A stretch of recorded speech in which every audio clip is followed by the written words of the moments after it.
Pueden tomar asiento y vamos a buscar en nuestras Biblias el libro de Nahum.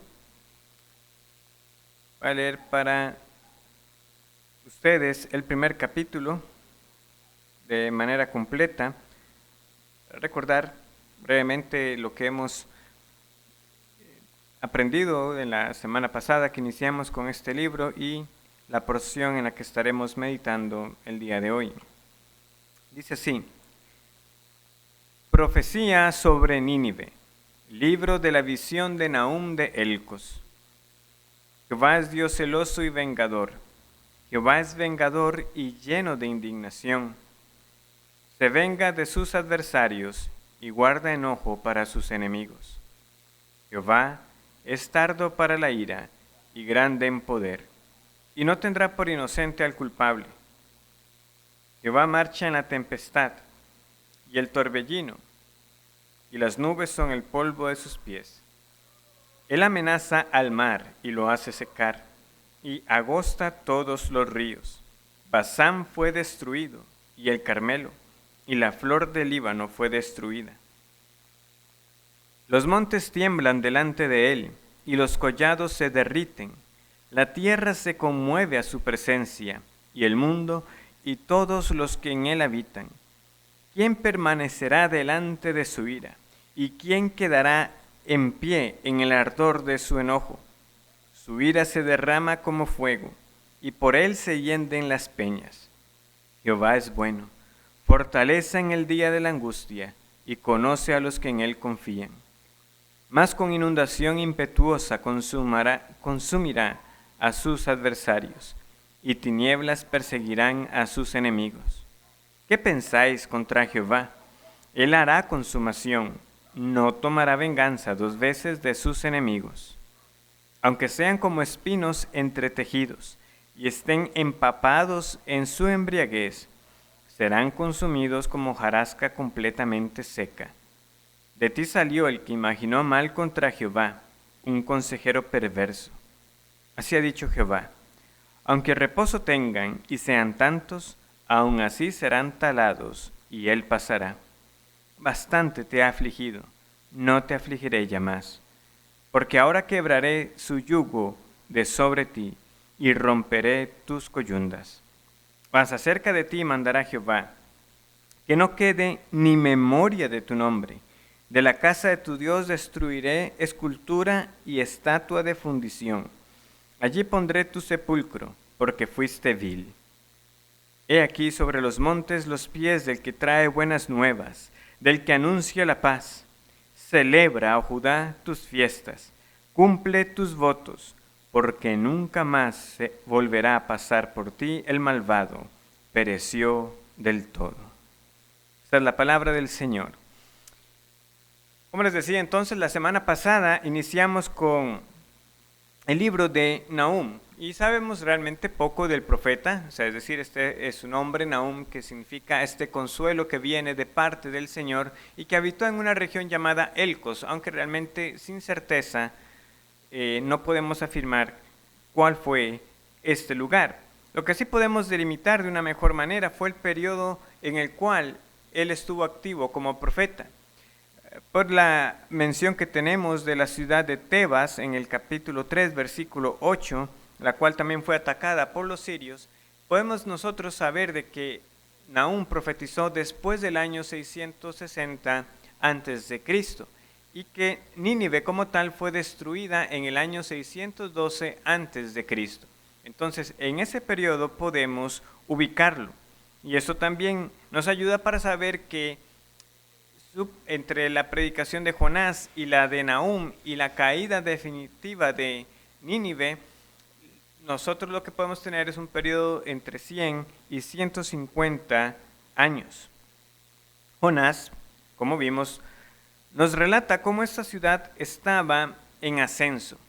Era una ciudad que estaba creciendo en poder, en importancia, y de hecho eventualmente la capital del imperio asirio fue trasladada a Nínive. Para esos días que fue Jonás, vimos cómo el mismo profeta nos relata que había más de 120,000 personas en este lugar. Sin embargo, muy pocas generaciones más tarde, esta ciudad ahora recibió este otro mensaje de parte de Nahum, en el cual, ahora sí dice el Señor, viene el juicio y no hay oportunidad para el arrepentimiento.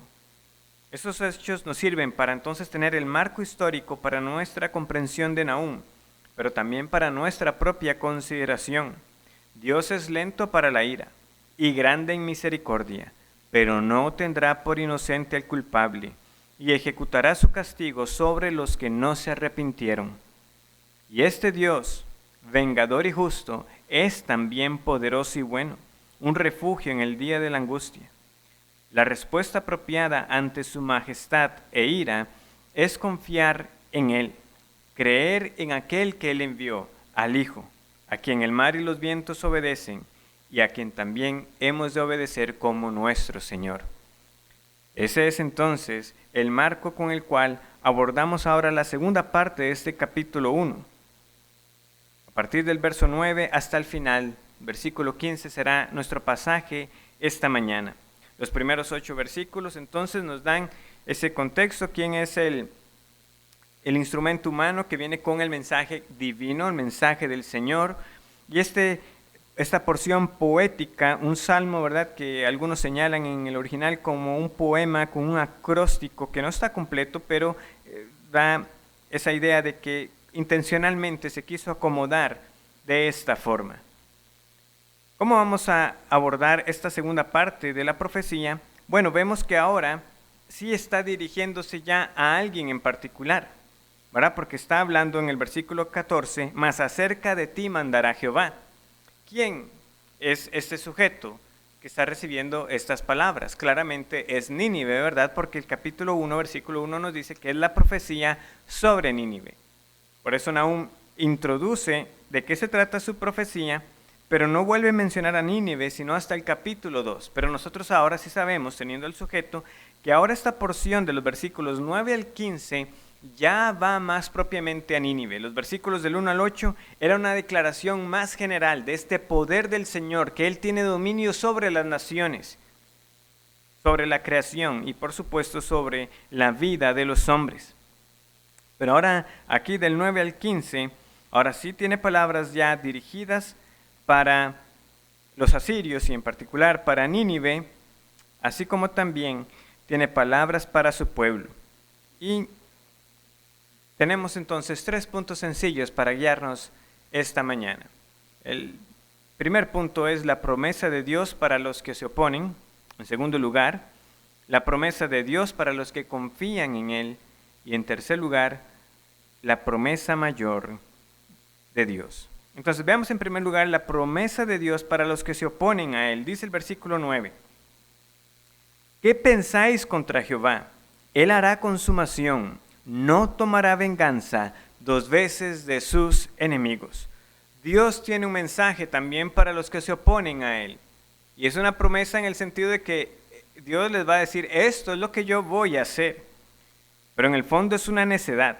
Es vano rebelarse al Señor. ¿Por qué? Bueno, porque este pasaje nos deja ver que en primer lugar nada hay oculto para el Señor. O sea, todos los pensamientos de los hombres están descubiertos para Dios. En segundo lugar, porque es inútil resistirse a Dios. Y tercero, porque no hay salvación aparte del Señor. Veamos que nada le es oculto, ¿verdad? Así es como inicia esta otra profecía. ¿Qué pensáis contra Jehová? Los planes de los asirios eran inútiles, eran vanos. Es una pregunta retórica. O sea, da igual lo que piensen contra el Señor, Él hará consumación. No importa lo que tramen, el Señor se lo va a traer abajo. Por eso, otras versiones como la Biblia de las Américas, en vez de la pregunta, lo expresa en forma de oración afirmativa. Lo que traméis contra el Señor, Él lo hará completa destrucción. Lo que tramen, no importa lo que esté pensando, el Señor se lo va a derribar. No surgirá 2 veces la angustia. Nada es oculto a Dios.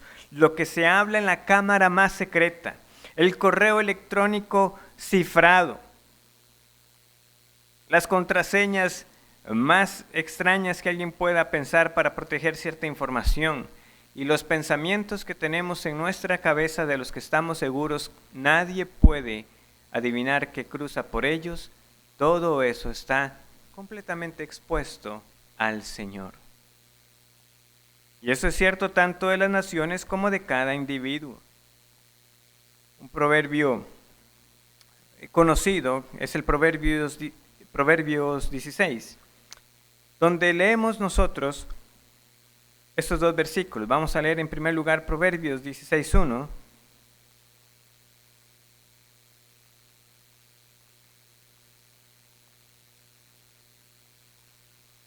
Del hombre son las disposiciones del corazón, mas de Jehová es la respuesta de la lengua. Y también el versículo 9, el corazón del hombre piensa su camino, mas Jehová endereza sus pasos. Algunas versiones con un lenguaje más actualizado incluso mencionan este versículo 1 como el hombre propone, pero Dios dispone, la forma más conocida. El mismo David en el Salmo 139 se maravillaba, ¿verdad?, cómo nada le era oculto al Señor, pues aún no está la palabra en mi lengua, y he aquí, oh Jehová, tú la sabes toda.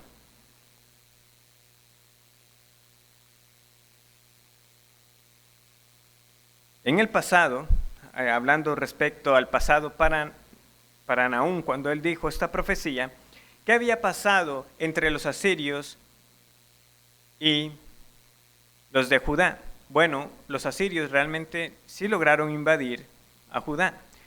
Es un evento, ¿verdad?, que constantemente surge en esta época de esta actividad profética.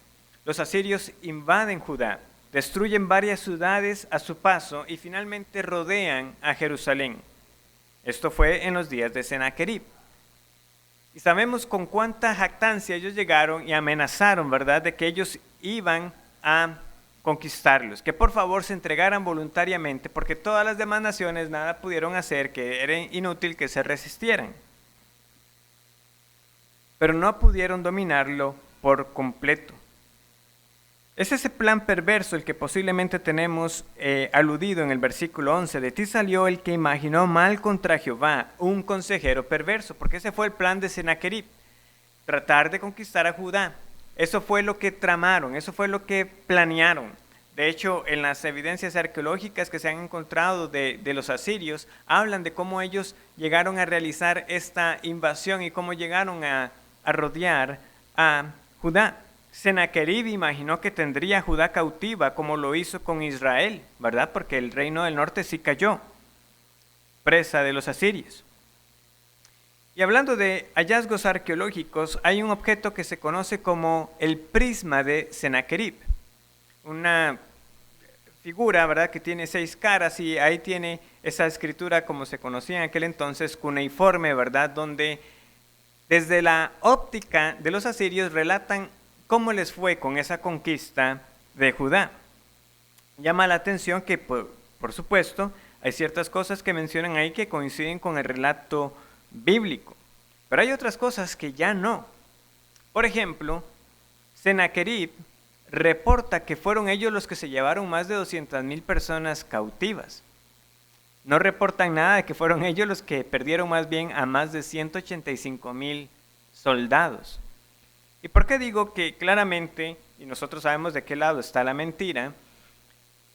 Es que el prisma reporta que sí, invadieron Judá y la rodearon, pero no explica por qué al final no la conquistaron. Porque ellos sí conquistaron todo lo demás y van narrando qué ciudades ellos pudieron conquistar. Pero simplemente dice, y rodeamos Judá, nos pagaron el tributo, pero no dicen por qué no lo conquistaron. Nosotros sabemos la razón. Los planes de los asirios fueron frustrados porque Jehová peleó contra ellos. Y el ángel del Señor apareció y más de 185,000 soldados fueron muertos. Su plan fue echado a perder. Y el Señor les está diciendo, no importe lo que tramen, yo lo voy a derribar de nuevo. Pero no solamente el Señor les está diciendo que se va a traer abajo su plan, es que les está diciendo que no tomará venganza 2 veces de sus enemigos. Les está diciendo, aquello fue una derrota, pero esta vez será para consumirlos. Y no habrá segunda vez. No habrá segunda vez. Aquella derrota era tan solo un preámbulo de la cual tenían que haber aprendido. El Señor está con ellos. Este mismo Dios que pasó por alto el juicio que les anunció con Jonás, que fue el mismo que les provocó esa derrota tan grande, ahora les está diciendo, ya no más. No importa cuál sea su plan, yo haré consumación y no habrá segunda vez. El ataque mejor combinado, la emboscada más cuidadosamente elaborada, de nada les iba a servir. No solo porque todo está descubierto para el Señor, porque nada le es oculto, sino que es en sí mismo inútil resistirse al Señor. Vean lo que dice el versículo 10. Aunque sean como espinos entretejidos y estén empapados en su embriaguez, serán consumidos como hojarasca completamente seca. Y también el versículo 12. Así ha dicho Jehová.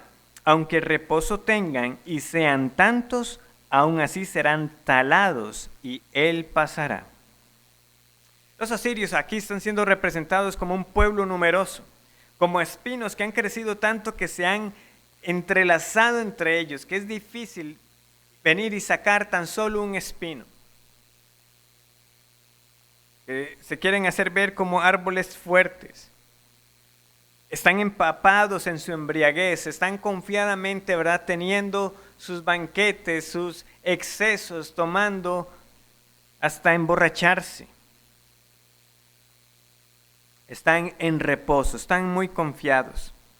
Pero a la vez ese lenguaje de espinos y de hojarasca seca que se quema por completo, es una forma en que la Escritura nos hace ver cuál es el fin de los impíos. Porque ¿qué hacían los labradores en aquel entonces cuando se encontraban con tantos espinos? Simplemente iban y arrancaban todo por completo y lo echaban al fuego. Lo mismo también con esa idea de la hojarasca. Y nosotros conocemos bien cuando hemos querido hacer una fogata. Con hojas secas, ¿qué sucede? Rápido, ¿verdad? Se prende la llama. Y ese es el fin que le espera a ellos. Van a ser como paja seca. David, en una de sus últimas palabras que tenemos registradas en el segundo libro de Samuel, capítulo 23, versículos 6 y 7, dijo lo siguiente: Mas los impíos serán todos ellos como espinos arrancados, los cuales nadie toma con la mano, sino que el que quiere tocarlos se arma de hierro y de asta de lanza, y son del todo quemados en su lugar. Eso es lo que le espera a ellos. Sí, se podrían ver ellos como fuertes, pero dice el Señor, ustedes asimismo, como espinos, asimismo serán arrancados y consumidos, como hojarasca seca. Esa jactancia que también se refleja en su embriaguez y en su reposo, mostrando su confianza en su fuerza y en que son muchos, ¿verdad? Aunque reposo tengan y sean tantos, nada será contra aquel que tiene las nubes como el polvo de sus pies. No será nada contra aquel que marcha en el torbellino. ¿Quién permanecerá delante de su ira? ¿Verdad? Nos preguntaba el profeta. Es inútil.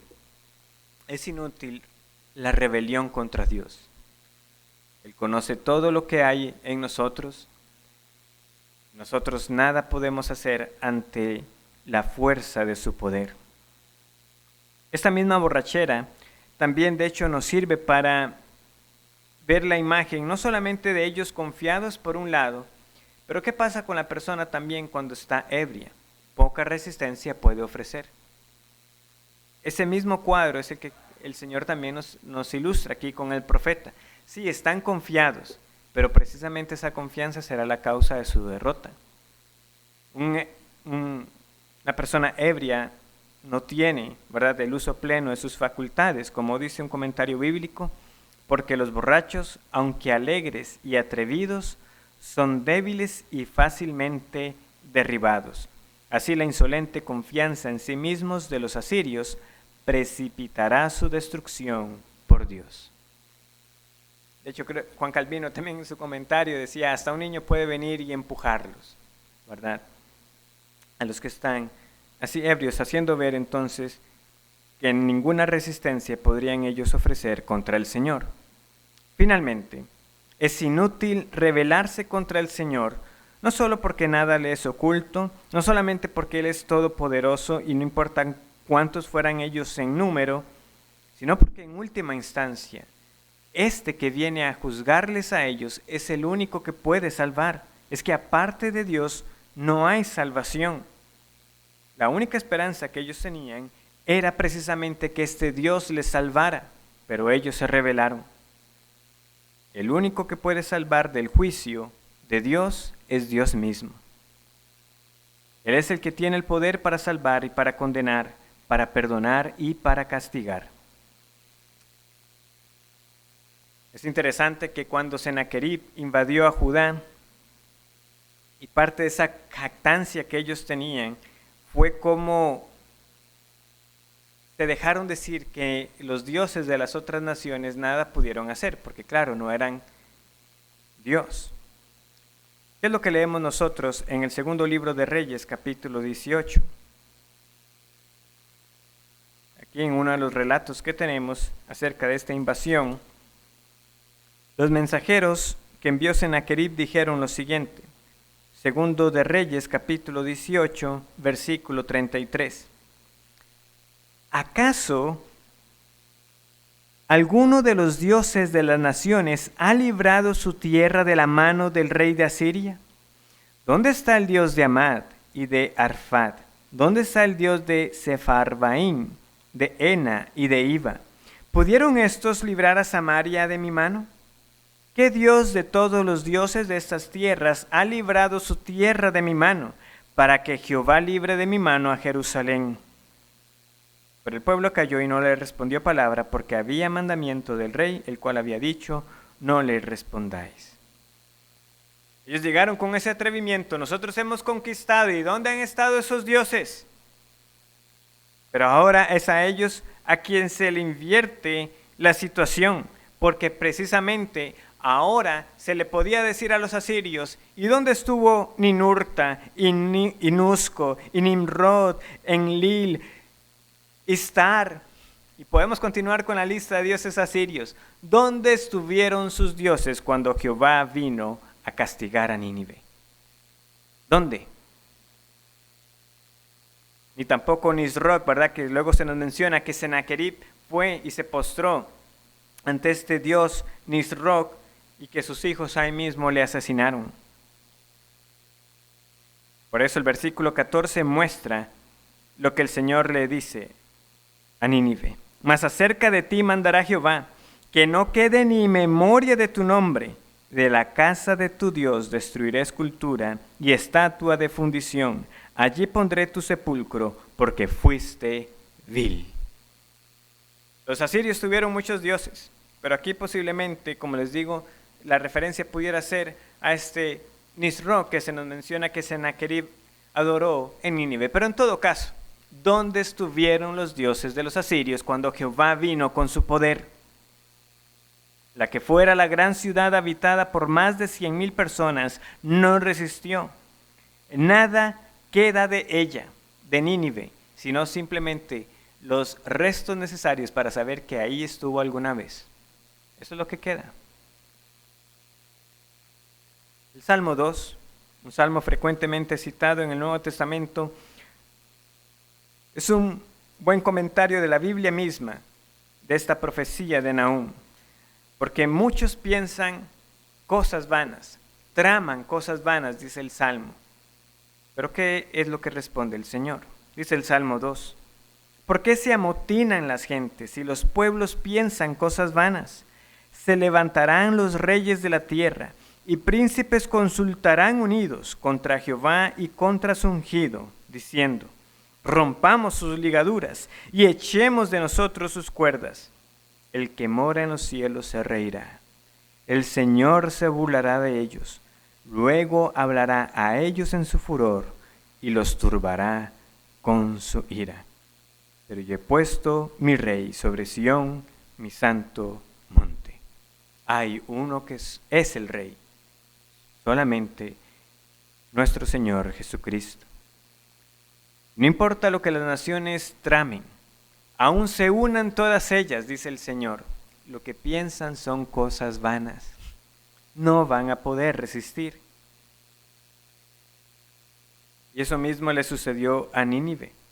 Y lo que le pasó a Nínive le pasará a todas las naciones. Pensando que se pueden librar de Jehová, en lugar de obedecerle con ánimo pronto y gozoso, le conocerán en su furor e ira vengadora. Ahora, cuando digo naciones, igualmente las naciones están compuestas por individuos. Es para cada uno meditar sus caminos delante del Señor. Pero cuando las Escrituras nos mencionan así a las naciones, lo que tenemos que ver es el punto de que aun si se unieran todas, aun si toda la humanidad se pusiera de acuerdo para ir contra el Señor, nada podrán hacer. Estos mismos días nos han mostrado que no hace falta mucho para poner a este mundo en problemas. ¿Cuánto menos podrán hacer ante el Dios omnipotente? Isaías 40:15 nos recuerda que las naciones le son como la gota de agua que cae del cubo, y como menudo polvo en las balanzas le son estimadas. He aquí que hace desaparecer las islas como polvo. Como nada, como polvo todas las naciones. Ese es el Señor que ha hablado en las Escrituras. Es necio creer que podamos ser más sabios que Dios. Es necio creer que somos más fuertes que Él. Es necio creer que haya salvación en otro Dios aparte de Dios. Y no obstante, es lo que muchos hacen cada día. Tomemos nota de lo sucedido a Asiria.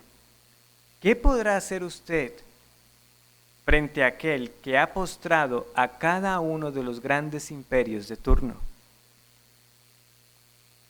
¿Qué podrá hacer usted ante aquel que ha consumido a los grandes imperios que ha conocido la humanidad, precisamente porque ha sido Él el que les ha dado ese poder y ha sido ese mismo Señor que se los ha quitado? La promesa para los que prefieren el camino de la rebelión es un juicio tal que no quedará de usted memoria, como tampoco quedó memoria de Asiria. Más que los registros que simplemente que nos dicen que existió, pero ya no está. Pero también esta profecía, recordemos cómo hemos llamado esta serie de Nahum para que consideremos, como dice Pablo a los romanos, la bondad y la severidad de Dios. También tiene promesas para los que confían en Dios, como ya lo ha mencionado en el versículo 7, que Jehová es bueno, fortaleza en el día de la angustia y que conoce a los que en Él confían. También aquí, estas promesas de que Él trae el fin de los asirios, a la vez son promesas para los que confían en Dios. ¿Por qué? Porque Jehová es bueno y al traer el castigo sobre los malos, también está trayendo libertad para los suyos. Lo que el Señor también le está diciendo a su pueblo al anunciar el fin de Asiria es recordarles: yo cuido de ustedes, yo estoy en control, yo soy su defensor, yo soy su salvador, yo los libraré de todos sus enemigos. Veamos la transición que se da en el versículo 12. Así ha dicho Jehová: aunque reposo tengan y sean tantos, aún así serán talados y Él pasará. Pero ya el sujeto de la siguiente frase ya no es Asiria. Bastante te ha afligido, no te afligiré ya más. Porque ahora quebraré su yugo de sobre ti y romperé tus coyundas. El Señor está reconociendo esta aflicción de su pueblo. ¿Por qué? Porque Él mismo lo ha traído. Yo lo reconozco, dice el Señor. Bastante les he afligido, pero ya no más. Yo sé que los asirios han sido una pesada carga sobre ustedes, pero ya no más. Ellos han sido simplemente un instrumento en mis manos para traer castigo. Lo traje sobre las tribus del norte y también lo traje sobre ustedes, Judá, pero ya no más. Ya estos asirios no los volverán a ver. ¿A qué se puede referir este yugo de sobre ellos y estas coyundas que tenía Judá? Bueno, aunque los asirios no conquistaron como tal a Judá, sí lo hicieron tributario. De hecho, el mismo segundo libro de Reyes, capítulo 18, nos dice que Ezequías pagó una suma de 300 talentos de plata y de 30 talentos de oro. Y muchos comentarios también dejan ver de que posiblemente en adelante Judá siguió pagando alguna suma monetaria a los asirios. Por cierto, hablando de ese prisma de Sennacherib que les había mencionado, ¿saben que también registra Sennacherib ahí? Que la plata que le pagó Ezequías la mandó a Nínive. Él dice cuando él pagó el dinero que lo mandó a su ciudad en Nínive. Pero caído el imperio asirio, este yugo ya no estaría más sobre ellos, ya no tendrían que pagar impuestos, ya no tendrían que estar bajo la sombra de que los asirios vinieran nuevamente con fuerza para tratar de conquistarlos, ya no tendrían que vivir con el temor de que en cualquier momento podría venir otra invasión.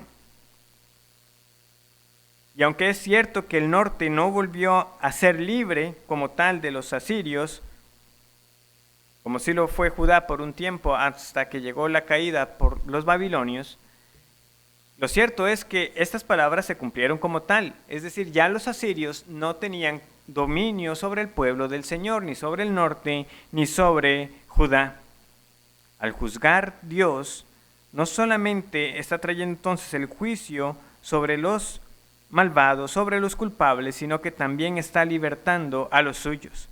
Y estas victorias de las que nos hablan las Escrituras tipifican no solo la victoria final sobre el diablo y todos los enemigos de Dios, sino también la victoria presente para la vida del cristiano hoy.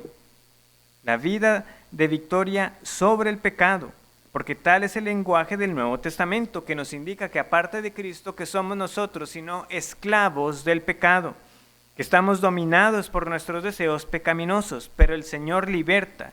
Y los que antes servían al pecado, los que antes eran esclavos del pecado, ahora son esclavos, siervos de justicia, que ahora llevan el yugo de Cristo.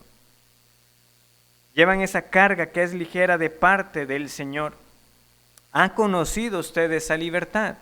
¿Ha conocido usted lo que es ser librado de la pesada carga del pecado y en cambio llevar el yugo de Cristo?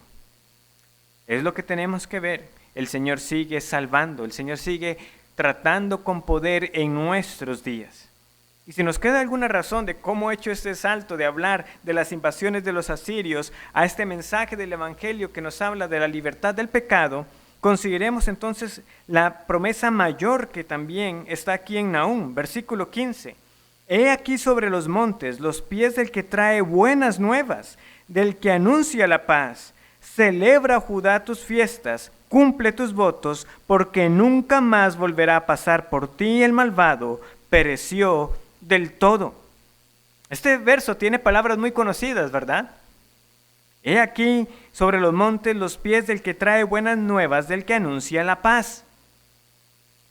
Este lenguaje lo vemos nosotros varias veces en el Antiguo Testamento porque era empleado a noticias en un contexto militar. Ahora, la palabra en el original simplemente es nuevas. Ahora, ¿por qué leemos nosotros buenas nuevas?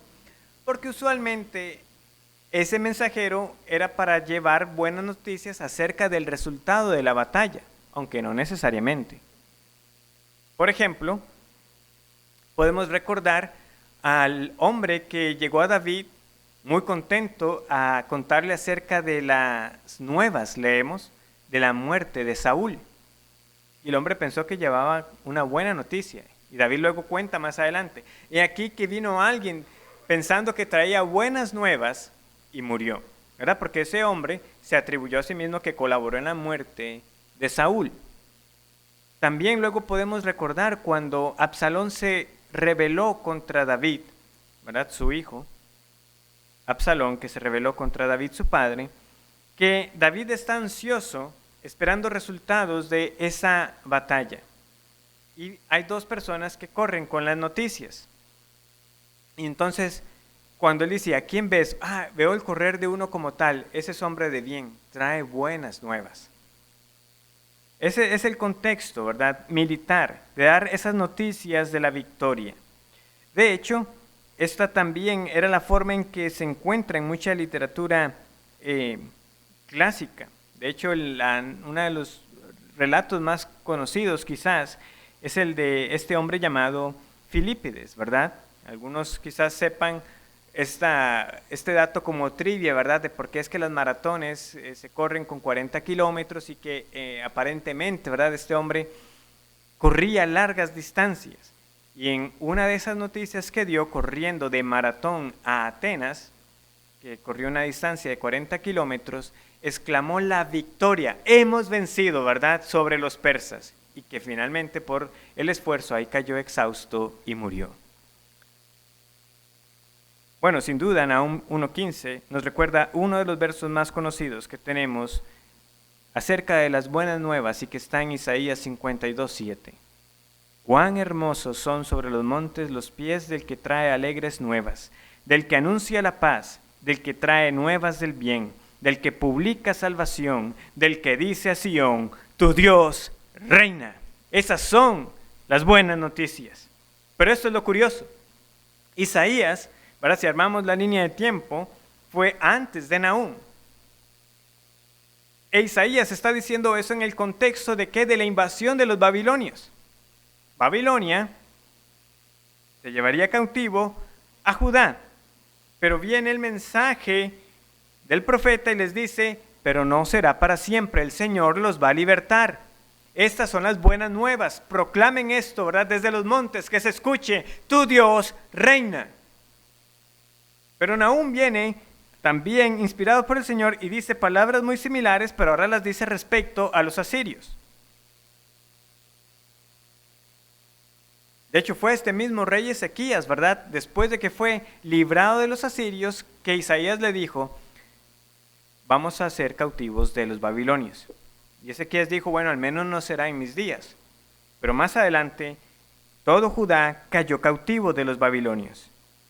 ¿Por qué es que estoy mencionando esto? Bueno, porque alguien podría preguntarse, bueno, si Nahum dice que nunca más va a pasar por ti el malvado, que eran los asirios, ¿por qué más adelante sí vienen los babilonios y pasaron sobre ellos? ¿Dónde están las buenas nuevas? Entonces algunos dicen, en el contexto tenemos que entender que el malvado que pereció del todo y que nunca más pasó por ellos es el asirio, claramente. Pero hay más. Yo creo que ese es, como les digo, el meollo del asunto cuando entendemos cómo estas palabras luego son utilizadas en el Nuevo Testamento. Sí, ambas cosas se cumplieron. Lo que Nahum dijo respecto a los asirios, el Señor venció a los asirios y nunca más pasaron sobre ellos. Y también lo que dijo Isaías se cumplió. El Señor los libró de los babilonios. Sin embargo, conforme nosotros leemos el mensaje completo de las Escrituras, sabemos que el pueblo del Señor no se limita a un asunto meramente étnico, a descendientes físicos de Abraham, sino que la iglesia está compuesta tanto de judíos como de gentiles, aquellos que son hijos de Abraham por la fe. Es decir, hay algo más en estas buenas nuevas que tiene una aplicación más allá del ser librados de una nación que invadiera a cierta población. ¿Por qué puedo decirlo? Bueno, porque es lo que Pablo hace cuando cita este mensaje de las buenas nuevas en Romanos capítulo 10, versículos 14 y 15. ¿Cómo pues invocarán a aquel en el cual no han creído? ¿Y cómo creerán en aquel de quien no han oído? ¿Y cómo oirán sin haber quien les predique? ¿Y cómo predicarán si no fueren enviados? Como está escrito, cuán hermosos son los pies de los que anuncian la paz, de los que anuncian buenas nuevas. Ese es el gran mensaje que Pablo tiene en mente cuando está citando estas palabras de Isaías, que como lo estamos viendo son prácticamente idénticas a las que tenemos aquí en Nahum.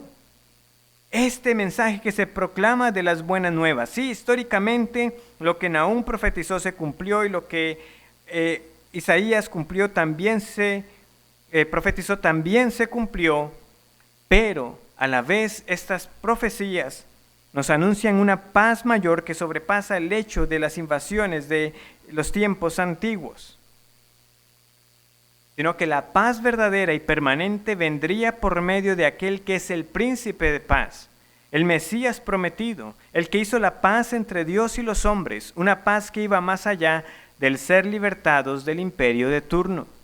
Y así sigue siendo hasta el día de hoy. El Evangelio nos anuncia libertad, pero todavía hay una lucha contra el pecado. Nos anuncia la paz de Cristo, la paz que Cristo hizo, pero en el mundo tendremos aflicción. Nahum les dice, esas son noticias de paz, fueron vencidos de los asirios, pero luego vinieron los babilonios. Así también nosotros que hemos creído en Cristo podemos descansar de que tenemos paz para con Dios, pero tenemos una lucha contra el pecado. Pero no será para siempre. Hermanos, nuestras aflicciones tendrán fin. Y así como el Señor les dijo a ellos, te he afligido y no te afligiré más, nosotros esperamos un día en que en efecto toda aflicción tendrá su fin. Porque la salvación que Dios nos da en Cristo es eterna. Y todas las aflicciones que tenemos en el tiempo presente son leves y momentáneas. Pero el mensaje que proclamamos es que nuestro Dios reina. Y no cabe duda. Entonces, que a la luz de este mensaje que anticipa una consumación de la victoria del Señor, que tenemos este mandato entonces de celebrar y de gozarse. Celebra, oh Judá, tus fiestas, cumple tus votos, porque nunca más se volverá a pasar por ti el malvado, pereció del todo. Durante la invasión asiria, ciertamente Judá tuvo impedimentos para celebrar las fiestas que tenían. Estaban siendo invadidos, estaban siendo sus ciudades destruidas. Pero el Señor les dice, por un tiempo ya no van a tener impedimento. Celebre, oh Judá. Y de hecho muchos señalan de que posiblemente Nahum era leído también en esas fiestas. Por esta misma instrucción, celebra, Judá, tus fiestas. Recordándose a sí mismos, el Señor nos guarda, el Señor es nuestro libertador, Él es el que nos ha librado de la mano de nuestros enemigos. Y si entonces Judá en aquel entonces tuvo el mandato y razones suficientes para celebrar sus fiestas al Señor, ¿cuánto más nosotros al servir a este Dios reinante y al estar en paz con Él por medio de Cristo? ¿No hay motivos para celebrar y para levantar voces de júbilo? Habiendo visto entonces la exposición del pasaje, quiero finalizar con dos pensamientos. En primer lugar, no nos engañemos. Es muy fácil ver a los ninivitas y criticarles y decir, qué bárbaros, cómo no aprendieron de aquella derrota que el Señor les trajo, cómo no atendieron a ese mensaje que el Señor les estaba diciendo de que ahora sí vendría la destrucción plena. Pero así es como muchos siguen pensando hoy. Y por ello persisten en su rebelión. Piensan que no les ha ido lo mal que les puede haber ido en realidad. Que se salen con las suyas, como dicen popularmente. Pero no se engañe. Nada es oculto a Dios. Usted puede buscar cómo pecar sin consecuencias, puede tramar planes para pasar desapercibido del ojo humano, pero no del Señor. Puede ignorar las advertencias del juez, pero no se escapará del juicio final. Y esto va también para aquellos en medio de la iglesia, y diría más bien principalmente para aquellos que se congregan en iglesias y que pueden tener sus conciencias tranquilas por tener una dosis regular de religión. Mientras hay unos que anhelan que puedan volver las reuniones corporativas de la iglesia otra vez junta, hay que admitir que unos peligrosamente pueden sentirse más bien cómodos con la ausencia de los cultos, pues ahora es mucho menos pesada la vida religiosa. Ahora es mucho más fácil y llevadera. Piensan que pueden complacer a Dios con una vida externamente lo suficientemente recta ante los ojos de los hombres, pero por otro lado, buscando siempre cómo satisfacer sus deseos pecaminosos. No se engañe. ¿Qué piensa usted contra el Señor? Él los consumirá al final. En segundo lugar,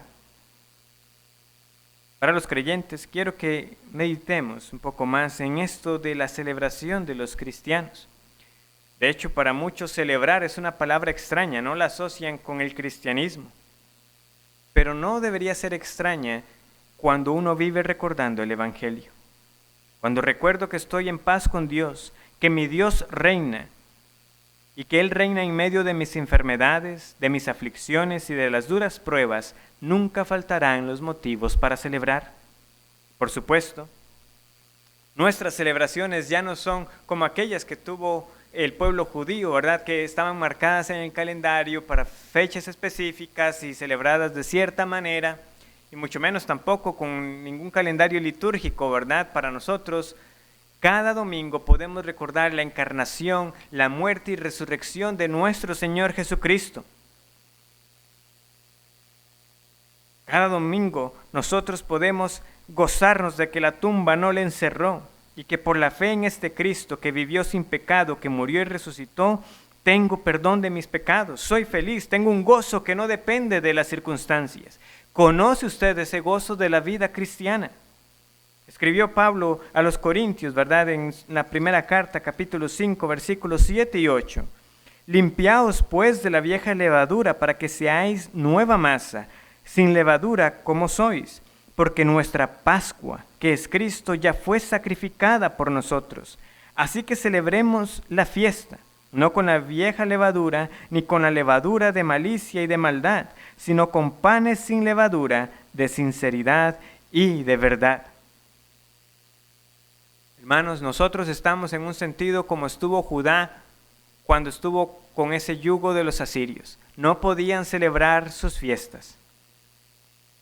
Ahora nosotros no podemos tener nuestra particular celebración en el día del Señor, de reunirnos juntos, de tener esa comunión los unos con los otros, de estar los santos reunidos escuchando la palabra de Dios, Dios hablándonos. Apreciaremos mejor cuando ya sea posible reunirnos de nuevo. ¿Cuántos dirán, ahora que pase todo esto, sí seré más comprometido? ¿Cuántos dirán, ahora sí me alegraré en la congregación de los santos? Ahora sí le serviré al Señor sin reservas. Cumple tus votos, también le dice el Señor a ellos. Celebren y cumplan. O que eso no se quede en meras palabras, que muchos no estén simplemente diciendo, sí, como extraño estar en la iglesia, y cuando finalmente sea posible estar como estábamos antes y no reconocer que el Señor que la mano del Señor ha sido bueno con nosotros al quitarlo cuando ese día finalmente llegue, y no se quede simplemente en buenas intenciones. Porque si realmente hemos sido libertados del pecado, aquí está la razón de nuestro gozo y de nuestra esperanza. Sí, en este mundo tendremos aflicción. El Señor reconoce, yo los he afligido, pero no los afligiré más. El mensaje de salvación nos recuerda a un Dios reinante. Y qué gozo es saber de que podemos servir a este Dios hoy en el presente, con la mirada en el futuro. Y de que a este Dios que servimos y adoramos hoy, un día le serviremos ya sin impedimentos, ya sin reservas, cuando ya no esté más el malvado en medio de nosotros. Pero ¿dónde estará usted cuando ese día venga? Cuando Cristo regrese, porque Él vendrá y a los suyos, a sus redimidos, los salvará para que podamos celebrar constantemente en adoración a nuestro Dios. Pero otros tantos recibirán el pago merecido por haber pensado y tramado rebelión contra el Señor, y Él traerá el castigo. El Señor bendiga su palabra. Vamos a orar.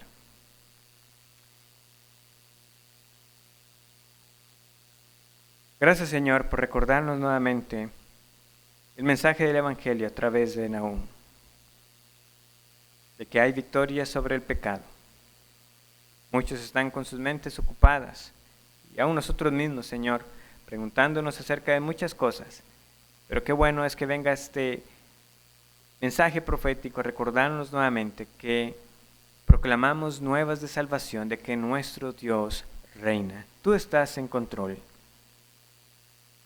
No hay aflicción ni prueba que escape, Señor, de tu buena mano para con tu pueblo. Pero también amonesta las conciencias de aquellos que siguen persistiendo en sus pecados sin muestras de arrepentimiento, para que reconozcan que el mensaje de la Escritura es verdad y que ciertamente así como castigaste en el pasado a todas estas naciones rebeldes, también traerás el castigo final, porque no te vengarás dos veces, sino que habrá un único juicio final en el cual todos aquellos recibirán el justo pago por sus pecados. Que acudan a Cristo hoy y vean en Él su esperanza de salvación. Es en el nombre del Señor Jesús que oramos a ti. Amén.